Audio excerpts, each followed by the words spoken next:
Avui anem a explicar què són les categories gramaticals. Et sorprendrà, no es pot perjudicar. Tenim el nom, l'adjectiu i el verb, és clar, no s'hi pot oblidar. Tenim els determinants, que són molts, dels pronoms, que no són com els cognoms. El nom és variable, això està clar, i sempre va acompanyat per no estar sol en la soledat. Pot ser propi o la Montserrat, o bé comú que hi fas al taulat. Si t'agrada jugar amb els verbs podràs ballar, però si no vols aprendre's es farà molt mal. No esperis no plorar.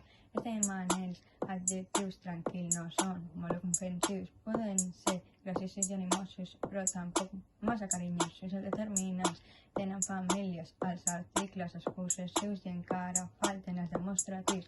La, el meu, teu, aquest.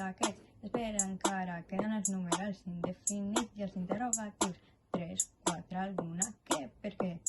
Arribem als exclamatius. Que preciós, que claretat. Són així, són molt expressius. Avui anem a explicar què són les categories gramaticals. Et sorprendràs, no et podràs perjudicar. Tenim el nom, l'adjectiu i el verb, és clar, no es pot oblidar.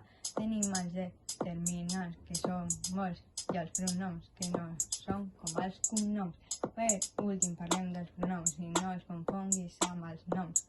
Poden ser força o febles i no són difícils com els altres, jo, nosaltres, l'apòstrof, ens, uns, els. Encara hi falten els acabes, encara falten preposicions i conjuncions, però no les esperem per un motiu, perquè no tenen emocions. Ja s'ha acabat, que t'ha semblat? A nosaltres ens ha encantat, segur que has cantat.